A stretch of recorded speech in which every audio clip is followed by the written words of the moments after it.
ബാലചന്ദ്രൻ്റെ പ്രവൃത്തിയും പെരുമാറ്റവും സംസാരവും ഒക്കെ കണ്ടിട്ട് മാലതി പറയുന്നുണ്ട്, നിങ്ങളുടെ കുടുംബം തകർന്നു പോകും ബാലചന്ദ്ര, നിങ്ങൾ അത് ഓർക്കണം, നിങ്ങൾക്കൊരു ഭാര്യയും 3 കുഞ്ഞുങ്ങളും ഇല്ല എന്ന് ഓർക്കണം എന്ന് മാലതി പറയുമ്പോൾ, എന്ത് കുടുംബം? ചതിയും വഞ്ചനയും ഒക്കെ കൂട്ടി കെട്ടിപ്പടുത്ത കുടുംബമല്ലേ, ഇനി എന്ത് കുടുംബം? ഞാൻ എന്നെ തന്നെ നോക്കുന്നില്ലേ, പിന്നെയല്ലേ എൻ്റെ കുടുംബം എന്ന് പറയാണ് ബാലചന്ദ്രൻ. സമയത്ത് ഗംഗാധരൻ പറയുന്നുണ്ട്, അന്ന് നിങ്ങളുമായിട്ടുള്ള വിവാഹാലോചന സമയത്ത് നിങ്ങൾ തന്നെയാണ് വിവാഹാലോചിച്ച് മുന്നോട്ട് വന്നത്. അച്ഛന് ഒരു ചെറിയ അനുകമ്പ ഉണ്ടായിരുന്നു നിങ്ങളോട്. പണ്ട് നിങ്ങളെ തല്ലിയതിൻ്റെ ഒരു വിഷമമായിരിക്കും. രാജീവനും ശിവനും ഒട്ടും താല്പര്യമുണ്ടായിരുന്നില്ല. ഞാനും അമ്മയും കൂടി നിർബന്ധിച്ചിട്ടാണ് വൈജയെ കൊണ്ട് വിവാഹത്തിന് സമ്മതിപ്പിച്ചത്. അവൾ ആദ്യം തന്നെ നിങ്ങളുടെ വിവാഹാലോചന തള്ളിക്കളഞ്ഞിരുന്നു. അത് നിങ്ങളോട് പറഞ്ഞില്ല എന്നേ ഉള്ളൂ എന്ന് ഗംഗാധര മേനോൻ പറയുമ്പോൾ ദേഷ്യപ്പെട്ടുകൊണ്ട് ചോദിക്കുകയാണ്, നിങ്ങളുടെ അനുജത്തി ആരുടെയോ കൂടെ പോയി വ്യഭിചരിച്ചതിൻ്റെ ന്യായീകരണമാണോ ഈ പറയുന്നത് എന്ന് ചോദിക്കുകയാണ് ബാലചന്ദ്രൻ. എന്നിട്ട് വളരെയധികം ദേഷ്യത്തോടെ പറയുന്നുണ്ട്, ഞാനൊരു വിവാഹാലോചന മുന്നോട്ട് വെച്ചതാണോ ഇപ്പോൾ പ്രശ്നം? നിങ്ങൾക്ക് ആരെ വേണമെങ്കിലും ചതിക്കാം, എന്ത് വേണമെങ്കിലും കുഴപ്പമുണ്ടാക്കാം. പക്ഷേ നിങ്ങൾ വലിയ കൈതക്കൽ മാളിക വീട്ടിൽ കൊമ്പത്തെ ആൾക്കാരല്ലേ നിങ്ങൾ, അതുകൊണ്ട് നിങ്ങൾക്ക് എന്ത് വേണമെങ്കിലും ചെയ്യാം, നിങ്ങൾക്ക് അതിനുള്ള ലൈസൻസൊക്കെ കിട്ടിയേക്കുന്നതാണല്ലോ എന്നൊക്കെ പറഞ്ഞ് വളരെ ദേഷ്യത്തോടു കൂടി സംസാരിക്കുകയാണ് ബാലചന്ദ്രൻ. ആ സമയത്ത് മാലതി പറയുന്നുണ്ട്, നിങ്ങളെ ചതിക്കണമെന്നൊന്നും ഉദ്ദേശിച്ചിട്ടില്ല, ഒരിക്കലും അങ്ങനെ ചെയ്തതല്ല. നിങ്ങളെ ചതിക്കണമെന്ന് ഉദ്ദേശിച്ചിട്ടാണോ വൈജ മറ്റൊരാളും പ്രണയിച്ചത് എന്നൊക്കെ ചോദിക്കുകയാണ് മാലതി. ഇതൊക്കെ കേട്ടിട്ട് ബാലചന്ദ്രൻ വല്ലാത്തൊരവസ്ഥയിൽ ഇങ്ങനെ ഇരിക്കുകയാണ് അവിടെ. ആ സമയത്ത് ഗംഗാധരൻ പറയുന്നുണ്ട്, അവൾക്ക് വിവാഹത്തോടെ ഒട്ടും താല്പര്യമുണ്ടായിരുന്നില്ല. ഒരു കുടുംബ ജീവിതമോ ദാമ്പത്യ ജീവിതമോ അവൾ ആഗ്രഹിച്ചിരുന്നില്ല. വിവാഹത്തെ കൂടുതലും അവൾ വെറുക്കുകയാണ് ചെയ്തത്. അങ്ങനെ ഒരുപാട് നിങ്ങൾ വിവാഹം ആലോചിച്ച് വരുന്നതിന് മുൻപ് ഒരുപാട് നല്ല ആലോചനകൾ അവൾക്ക് വന്നതാണ്. അതിനൊന്നും അവൾ സമ്മതിച്ചില്ല. വിവാഹമേ വേണ്ട എന്നും പറഞ്ഞാണ് അവൾ ഇരുന്നത്. പിന്നീടാണ് നിങ്ങൾ വരുന്നത്.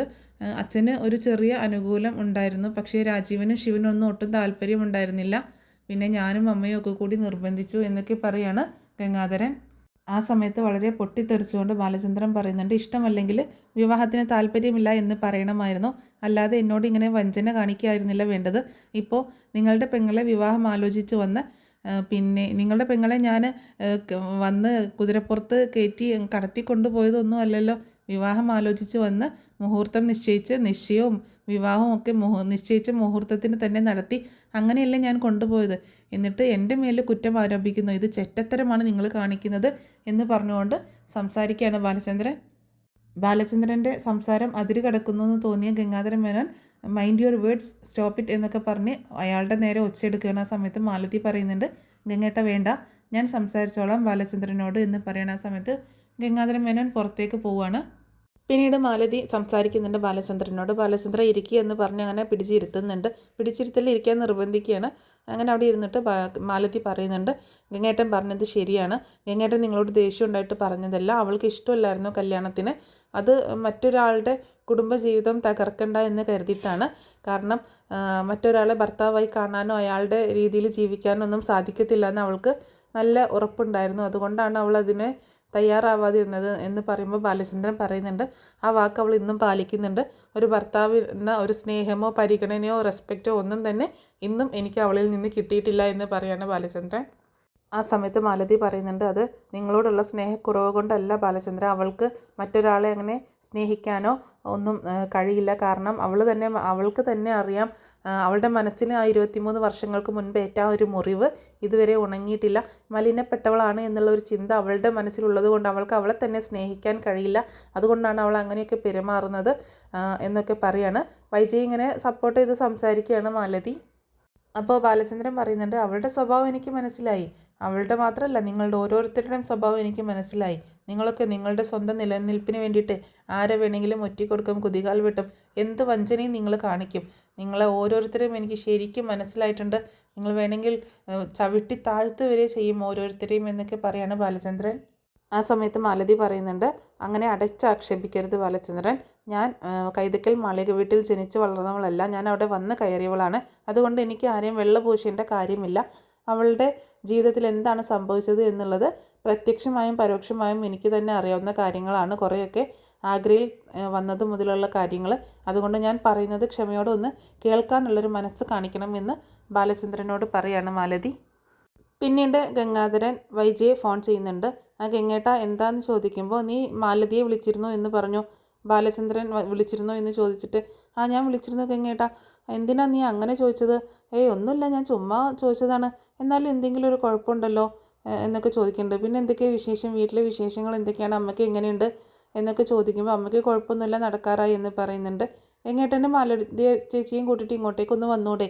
ഇപ്പോൾ മക്കളെയൊക്കെ കല്യാണം കഴിപ്പിച്ചു, ഇപ്പോൾ റിട്ടയർമെൻറ്റ് ലൈഫല്ലേ, അപ്പോൾ ഫ്രീ അല്ലേ എന്നൊക്കെ വൈജ ചോദിക്കുമ്പോൾ വരാനിരുന്നതാണ് ഓരോരോ തടസ്സങ്ങൾ എന്ന് പറയണം. പിന്നെ ഗംഗാധര മേനോൻ ചോദിക്കുന്നുണ്ട്, നീ എന്തിനാണ് മാലതിയെ വിളിച്ച് ബാലചന്ദ്രൻ വിളിച്ചിരുന്നു എന്ന് ചോദിക്കുമ്പോൾ ഒന്നുമില്ല ഗംഗേട്ട, ചുമ്മാ ചോദിച്ചതാ. അങ്ങനെ ചുമ്മാ ചോദിക്കണ്ടല്ലോ, നീ എന്നെയല്ലേ വിളിക്കേണ്ടത്? ബാലചന്ദ്രൻ ഒരിക്കലും മാലതിയെ വിളിക്കേണ്ട ആവശ്യമില്ല. അങ്ങനെയാണെങ്കിൽ ബാലചന്ദ്രൻ എന്നെയല്ലേ വിളിക്കേണ്ടത്? അപ്പോൾ നീ എന്നോടല്ലേ ചോദിക്കേണ്ടത് എന്നൊക്കെ ചോദിക്കുകയാണ് ഗംഗാധര മേനോൻ. ഇതിപ്പോൾ ഞാൻ ചോദിച്ചത് വലിയ പുലിവാല എന്ന് ഞാൻ ചോദ്യം തിരിച്ചെടുത്തു എന്ന് വൈജ പറയുമ്പോൾ, അതല്ല വൈജ, നീ എന്തൊക്കെയോ മറയ്ക്കുന്നുണ്ട്, നിങ്ങൾ തമ്മിൽ എന്തെങ്കിലും പ്രശ്നമുണ്ടോ എന്ന് ചോദിക്കുമ്പോൾ ഒരു പ്രശ്നവുമില്ല ഗംഗേട്ടാ എന്നൊക്കെ പറയാണ് വൈജ. ഗംഗാധര മേനോന് ഒട്ടും വിശ്വാസം വരുന്നില്ല വൈജേൻ്റെ സംസാരം കേട്ടോ. അപ്പോൾ വൈജയ്ക്ക് ഇനി എന്തെങ്കിലുമൊക്കെ അറിയാമോ, അല്ലെങ്കിൽ അവിടെ എന്തെങ്കിലും കുഴപ്പമുണ്ടാക്കിയിട്ടാണോ ബാലചന്ദ്രൻ വന്നേക്കുന്നത് എന്നറിയാനൊക്കെ ആയിട്ടാണ് ഗംഗാധര മേനോൻ അങ്ങനെ ചോദിക്കുന്നത്. ആ സമയത്ത് വൈജ പറയുന്നുണ്ട്, ഒരു കുഴപ്പമില്ല, ഇവിടെ നിന്ന് ഊണ് കഴിച്ചിട്ട് പോയതാണ്, പിന്നെ വിളിച്ചിട്ട് ഫോൺ എടുക്കുന്നില്ല, അതുകൊണ്ടാണ് ഞാൻ വിളിച്ചത്. അതെന്താ, സാധാരണ ഇങ്ങനെ പോവാറുള്ളതാണോ? അങ്ങനെ സാധാരണ പറയാതെ പോവാറുള്ളതൊന്നുമല്ല, അതാണ് ഒരു ടെൻഷൻ എന്നൊക്കെ പറയണം. സത്യം പറ വൈജെ, എന്താണ് പ്രശ്നം എന്ന് ചോദിക്കുമ്പോൾ ഒരു പ്രശ്നമില്ല ഗംഗേട്ടാ, നിങ്ങൾ തമ്മിൽ എന്തെങ്കിലും പ്രശ്നമുണ്ടോ എന്നൊക്കെ ചോദിക്കണം. ഒരു പ്രശ്നമില്ല, നിങ്ങൾ വഴക്കിട്ടോ? ഇല്ല ഗംഗേട്ടാ, ഒന്നുമില്ല എന്ന് പറയണം. വൈജയ്, നീ എന്നോട് കള്ളം പറയണ്ട, എന്താണ് ഉണ്ടായതെന്ന് പറ എന്ന് പറയുമ്പോൾ ബാലചന്ദ്രൻ വിളിച്ചിട്ട് ഫോൺ എടുക്കുന്നില്ല എന്ന് പറയാണ് വീണ്ടും. അപ്പോൾ ബാലചന്ദ്രൻ എപ്പോഴാണ് പോയത്? ഇന്നലെയാണ് പോയത്. ഫോൺ സ്വിച്ച് ഓഫ് ആയിട്ടിരിക്കുകയാണ്, വിളിച്ചിട്ട് കിട്ടുന്നില്ല എന്ന് പറയുമ്പോൾ, നീ പറയുന്നില്ലെങ്കിൽ ഞാൻ കമലയോ അല്ലെങ്കിൽ മനുവിനെ വിളിച്ച് അന്വേഷിക്കുമെന്നൊക്കെ പറയുമ്പോഴാണ് വൈജയ് ഇങ്ങനെയൊക്കെ പറയുന്നത്.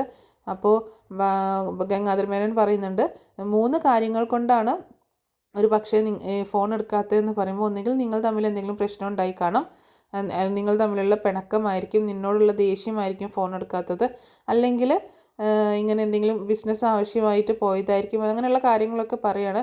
ഞങ്ങൾ തമ്മിൽ ഒരു പിണക്കമല്ല, ഇവിടെ ഒരു പ്രശ്നവും ഉണ്ടായിട്ടില്ല എന്നൊക്കെ വൈജ ആണയിട്ട് പറയുന്നുണ്ട്. എന്നാൽ പിന്നെ നീ വിഷമിക്കേണ്ട, അയാൾ വന്നോളും, എന്തെങ്കിലും ബിസിനസ് കാര്യങ്ങളായിട്ട് പോയതായിരിക്കും. പിന്നെ ഒരു കാര്യം നീ ശ്രദ്ധിക്കണം, എല്ലാ കാര്യങ്ങളും ആണുങ്ങൾ ഭാര്യമാരോട് ഷെയർ ചെയ്യണമെന്നില്ല, അതുകൊണ്ട് ഒരുപാട് കാര്യങ്ങൾ ചോദിച്ച് അയാളെ ബുദ്ധിമുട്ടിക്കാൻ നിൽക്കണ്ട, അയാൾക്ക് അയാളുടെ സമയം കൊടുക്കുക, അയാൾ വന്നോളും എന്നൊക്കെ ഇങ്ങനെ പറയണം. ശരി ഗംഗേട്ട എന്ന് പറയണം. എന്നാൽ എനിക്ക് ഒരു ഗസ്റ്റ് ഉണ്ട്, ഞാൻ വെച്ചോട്ടെ എന്ന് പറഞ്ഞിട്ട് ഗംഗാധര മേനോൻ ഫോൺ കട്ട് ചെയ്യുന്നുണ്ട്. പിന്നീട് കാണിക്കുന്നത് മാലതി ബാലചന്ദ്രനോട് എല്ലാ കാര്യങ്ങളും പറഞ്ഞു കഴിഞ്ഞതിന് ശേഷമുള്ളൊരു സീനാണ്. ബാലചന്ദ്രൻ കണ്ടച്ച് ആ ടേബിളിൽ ഇങ്ങനെ തല വെച്ച് ഇങ്ങനെ കിടക്കുകയാണ്. ആ സമയത്ത് മാലതി ഇങ്ങനെ ശബ്ദം ഉണ്ടാക്കുന്നുണ്ട് അയാൾ ഉണർന്ന് നോക്കാനായിട്ട്, പക്ഷെ അയാൾ കണ്ണു തുറന്ന് നോക്കുന്നില്ല. അങ്ങനെ മാലതി വീണ്ടും ബാലചന്ദ്ര എന്ന് വിളിക്കണം. ഞാൻ ഇത്രയൊക്കെ പറഞ്ഞത് കേട്ടിട്ടും ബാലചന്ദ്രൻ ഒന്നും പറഞ്ഞില്ലല്ലോ എന്ന് പറയുമ്പോൾ ബാലചന്ദ്രൻ വളരെ ദേഷ്യത്തോട് കൂടിയിട്ട് പറയാണ്, നിങ്ങൾ പറഞ്ഞ സ്റ്റോറി നല്ല സ്റ്റോറിയാണ്, ഒന്നാന്തര സ്റ്റോറിയാണ്, അത് കേൾക്കുന്നവർക്കൊക്കെ നല്ല രസമായിരിക്കും, എനിക്കല്ല, മൂന്നാമതൊരാൾക്ക്, ഞാൻ വഞ്ചിക്കപ്പെട്ട ഒരു ഭർത്താവാണ്, എനിക്കത് ദഹിക്കില്ല, എൻ്റെ അടുത്ത് അത് പറഞ്ഞിട്ട് കാര്യമില്ല എന്ന് പറയാണ് ബാലചന്ദ്രൻ. ആ സമയത്ത് മാലതി പറയുന്നുണ്ട്, 23 വർഷങ്ങൾക്ക് മുമ്പ് സംഭവിച്ചു പോയ ഒരു കാര്യമാണ്, അത് കഴിഞ്ഞു പോയി ബാലചന്ദ്രൻ, ആ ഒരു കാര്യം നിങ്ങളെ ഒരിക്കലും ബാധിച്ചിട്ടില്ല, നിങ്ങളുടെ ജീവിതത്തെ, അത് ജീർണിച്ചു പോയ ഒരു അധ്യായമാണ് എന്ന് മാലതി പറയുമ്പോൾ വളരെ ദേഷ്യപ്പെട്ടുകൊണ്ട് ബാലചന്ദ്രൻ ചോദിക്കുകയാണ്, എവിടെ ജീർണിച്ചു പോയി എന്ന്? 22.5 വർഷങ്ങൾക്ക് മുമ്പ് നിങ്ങളുടെ വൈജയന്തി പിഴച്ച് പ്രസവിച്ച ആ കുഞ്ഞ് എവിടെ എന്ന് ചോദിക്കുകയാണ് മാലതിയോട് ബാലചന്ദ്രൻ. അത് ഞാൻ പറഞ്ഞല്ലോ, ആ കുഞ്ഞ് പ്രസവത്തിൽ തന്നെ മരിച്ചു എന്ന് മാലതി പറയുമ്പോൾ, അത് നിങ്ങളുടെ രാവുണ്ണി അമ്മാവൻ വൈജയന്തിയെ വിശ്വസിപ്പിക്കാൻ മനഞ്ഞ കള്ളക്കഥയല്ലേ, അതെനിക്ക് കേൾക്കണ്ട, എനിക്ക് സത്യം മാത്രം അറിഞ്ഞാൽ മതി എന്ന് പറയാണ് ബാലചന്ദ്രൻ. അപ്പോൾ മാലതി പറയുന്നുണ്ട്, ശരിയാണ്, അത് വൈജയന്തിയോട് പറഞ്ഞ കള്ളമായിരുന്നു, പക്ഷേ ശരിക്കും അതിനെ ഒരു ഓർഫനേജിൽ ഏൽപ്പിച്ചു എന്നാണ് രാവുണ്ണി അമ്മാവൻ ഗംഗേട്ടനോട് പറഞ്ഞത് എന്ന് പറയണ മാലതി. എന്നിട്ട് ആ കുഞ്ഞിനെ എന്ത് ചെയ്തു, ഏത് ഓർഫനേജിലാണ് ഏൽപ്പിച്ചതെന്ന് ചോദിക്കുമ്പോൾ, അത് രാവുണ്ണി അമ്മാമ്മയ്ക്ക് മാത്രമേ അറിയത്തുള്ളായിരുന്നു എന്ന് പറയണം മാലതി. കുഞ്ഞിരാമൻ മേനോനും അറിയാമായിരുന്നില്ലെന്ന് ചോദിക്കുമ്പോൾ, അറിയാമായിരിക്കും, പക്ഷേ പിന്നീട് ആ കുഞ്ഞിന് എന്തു സംഭവിച്ചു എന്ന് ചോദിക്കുമ്പോൾ, ആ കുഞ്ഞ് 2 വർഷം മാത്രമേ ജീവിച്ചിരുന്നുള്ളൂ, 2 വർഷം കഴിഞ്ഞ് എന്തോ ഒരു അസുഖം വന്ന് അത് മരിച്ചുപോയി എന്നാണ് രാവുണ്ണി അമ്മാമ്മൻ ഗംഗേട്ടനോട് പറഞ്ഞത് എന്ന് പറയുമ്പോൾ, അത് നിങ്ങൾ വിശ്വസിച്ചു എന്ന് ചോദിക്കുകയാണ്. വിശ്വസിക്കാനല്ലാതെ വേറെ വഴി ഉണ്ടായിരുന്നില്ല, കാരണം രാവുണ്ണി അമ്മാമ്മയും കുഞ്ഞിരാമ മേനോനും മരിച്ചുപോയി, 2 പേരും മരിച്ചുപോയി. ഇനി അതിനെപ്പറ്റി അന്വേഷിക്കാനൊന്നും അറിയത്തില്ല എന്നൊക്കെ പറയുമ്പോൾ ശരിയാണ്, അവർ മരിച്ചുപോയി, പക്ഷെ സത്യം മരിക്കില്ല, സത്യം ഇന്നും ജീവനോടെ ഇരിപ്പുണ്ട് എന്ന് പറയാണ്. അത് കേട്ടിട്ട് ഒന്നും മനസ്സിലാവുന്നില്ല മാലതിക്ക്. മാലതി വീണ്ടും വന്നിട്ട് ബാലചന്ദ്രനോട് പറയുന്നുണ്ട്, ബാലചന്ദ്ര നിങ്ങൾക്കൊന്ന് ക്ഷമിച്ചുകൂടെ, വൈജിയോട് ക്ഷമിച്ചുകൂടെ, 22 വർഷങ്ങൾക്ക് മുമ്പ് സംഭവിച്ചു പോയൊരു കാര്യമല്ലേ, അത് ക്ഷമിച്ച് നല്ലൊരു ജീവിതം മുന്നോട്ട് കൊണ്ടുപോയിക്കൂടെ എന്ന് ചോദിക്കുമ്പോൾ ഒരിക്കലും ഞാൻ വൈജിയോട് ക്ഷമിക്കത്തില്ല. അത് വൈജിയോടെന്ന് മാത്രമല്ല, രാവണി മേനോനോടും കുഞ്ഞിരാമൻ മേനോനോടും അതുപോലെ ഗംഗാധര മേനോനോടും ഇതിന് കൂട്ടുനിന്ന് ആരോടും ഞാൻ ക്ഷമിക്കത്തില്ല. കാരണം അറിഞ്ഞുകൊണ്ട് ചെയ്ത തെറ്റാണ്, എന്നെ വഞ്ചിക്കുകയാണ്, എന്നെ ചതിക്കുകയാണ് ചെയ്തത് എന്നൊക്കെ പറയാണ് ബാലചന്ദ്രൻ. ആ സമയത്ത് മാലതി പറയുന്നുണ്ട്, ഭൂമിയിൽ നമുക്ക് എല്ലാവർക്കും ഒരു ജീവിതമേ ഉള്ളൂ ബാലചന്ദ്ര. വലിയ മനസ്സുള്ളവർ എല്ലാവർക്കും പ്രകാശം പരത്തിക്കൊണ്ട് എല്ലാവരുടെയും തെറ്റുകളൊക്കെ ക്ഷമിച്ചുകൊണ്ട് നല്ല രീതിയിൽ ജീവിക്കും. ഇടുങ്ങിയ മനസ്സുള്ളവരാണ് എല്ലാ കാര്യങ്ങളും പറഞ്ഞുകൊണ്ട് ഇരുട്ടാക്കിക്കൊണ്ട് സ്വയം ഇരുട്ടാക്കിക്കൊണ്ട് ജീവിക്കും. നിങ്ങൾക്ക് വലിയ മനസ്സാണ് എന്നാണ് എൻ്റെ വിശ്വാസം എന്ന് മാലതി പറയുമ്പോൾ അതിനെ പരിഹസിച്ചുകൊണ്ട് സംസാരിക്കുകയാണ് ബാലചന്ദ്രൻ. നിങ്ങളുടെ വലിയ മനസ്സ് ഞാൻ കണ്ടു, ഭീകരം, ഭീപത്സം എന്ന് പറയാണ്. ആ കണക്കിൽ തന്നെ തിരിച്ചു തരാൻ പറ്റുമെന്ന് ഞാനൊന്ന് നോക്കട്ടെ എന്ന് പറയാണ് ബാലചന്ദ്രൻ.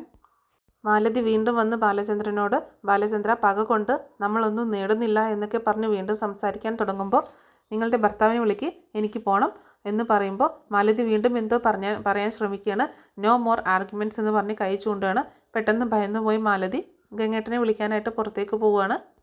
പിന്നീട് മാലതി ഗംഗാധരൻ്റെ അടുത്ത് വന്നിട്ട് വിളിക്കുകയാണ്. ആ സമയത്ത് അയാൾ മെരുങ്ങിയോ എന്ന് ചോദിക്കുമ്പോൾ എവിടുന്ന്, അയാൾ അതിൽ തന്നെ ഉറച്ചു നിൽക്കുകയാണ് എന്ന് പറയുന്നത്. ഞാൻ വൈജിയെ വിളിക്കുകയായിരുന്നു, സംസാരിക്കുകയായിരുന്നു എന്ന് ഗംഗാധര മേനോൻ പറയുമ്പോൾ വൈജി എന്തേ പറഞ്ഞു എന്ന് ചോദിക്കുകയാണ്.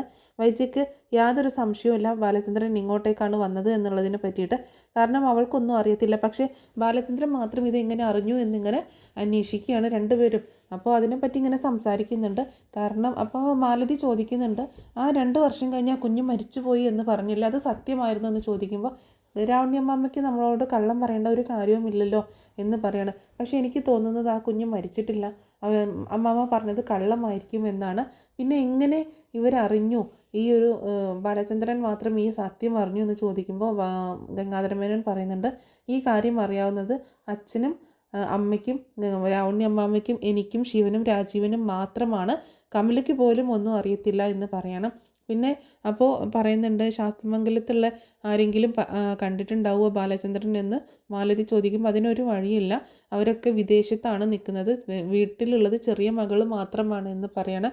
അവർക്കൊന്നും അറിയത്തില്ല എന്ന് പറയുന്നുണ്ട് ഗംഗാധര മേനോൻ. ആ സമയത്ത് മാലതി ചോദിക്കുന്നുണ്ട്, ഒരു പക്ഷേ മൂത്ത മക്കൾ ആരെങ്കിലും ഒരുമിച്ച് കൂടിയപ്പോൾ ഇതൊരു ചർച്ചാ വിഷയമായിട്ടുണ്ടാവും എന്ന് ചോദിക്കുമ്പോൾ അതിനൊരു സാഹചര്യവും കാണുന്നില്ല എന്ന് പറയാണ്. പക്ഷേ എന്നാൽ പിന്നെ ബാലചന്ദ്രൻ മാത്രം ഇങ്ങനെ അറിഞ്ഞു, അതും ഒരു പെൺകുഞ്ഞിനെയാണ് പ്രസവിച്ചത് എന്നൊക്കെ പറയുമ്പോൾ നമ്മുടെ കൂട്ടത്തിലുള്ള ആരെങ്കിലും ഒറ്റ കൊടുത്തതായിരിക്കത്തില്ല എന്ന് പറയണം മാലതി. എന്നാലും അത് ആരായിരിക്കും എന്ന് പറയുമ്പോൾ മാലതി പറയുന്നുണ്ട്, സോഴ്സ് കൊടുത്ത ആൾ ആരാണെന്ന് ഒരിക്കലും പുറത്ത് പറയരുതെന്ന് പറഞ്ഞിട്ടുണ്ടാവും ബാലചന്ദ്രനോട്, അതാണ് അയാൾ അതൊന്നും ഒരിക്കലും പറയാത്തത് എന്നിങ്ങനെ പറയണം. എന്നാലും എങ്ങനെ ഇപ്പോൾ ബാലചന്ദ്രനെ അറിഞ്ഞു എന്നുള്ളൊരു ടെൻഷനിലാണ് ഇവർ രണ്ടുപേരും നിൽക്കുന്നത്. അപ്പോൾ ഇത്രയും കാണിച്ചുകൊണ്ടാണ് എപ്പിസോഡ് അവസാനിച്ചത്. പിന്നീട് കാണിക്കുന്നതിൽ നാളത്തെ എപ്പിസോഡിൻ്റെ സ്റ്റോറിയിൽ ബാലചന്ദ്രൻ വീണ്ടും ഇവരോട് തട്ടിക്കയറുന്നുണ്ട്. നാളത്തെ എപ്പിസോഡിൻ്റെ സ്റ്റോറി ഞാൻ ഉടനെ തന്നെ പറഞ്ഞ് അപ്ലോഡ് ചെയ്യുന്നതാണ് കേട്ടോ. അപ്പോൾ എന്താണെങ്കിലും നാളെയും ഇതുപോലെ കുറച്ച് കാര്യങ്ങളൊക്കെ അവർ സംസാരിക്കും. പിന്നെ ബാലചന്ദ്രൻ അവിടെ നിന്ന് തിരിച്ചു പോരുന്ന ഒക്കെ ഭാഗങ്ങളാണ്. പിന്നീട് പോലീസിൽ കേസ് കൊടുക്കാൻ മനു പറയുകയൊക്കെ ചെയ്യുന്നുണ്ട്. അപ്പോൾ അതിൻ്റെയൊക്കെ ഒരു ഡീറ്റെയിൽഡ് സ്റ്റോറി ഉടനെ തന്നെ പറഞ്ഞ് അപ്ലോഡ് ചെയ്യാം. അപ്പോൾ ഇത്രയേ ഉള്ളൂ ഇന്നത്തെ സ്റ്റോറി.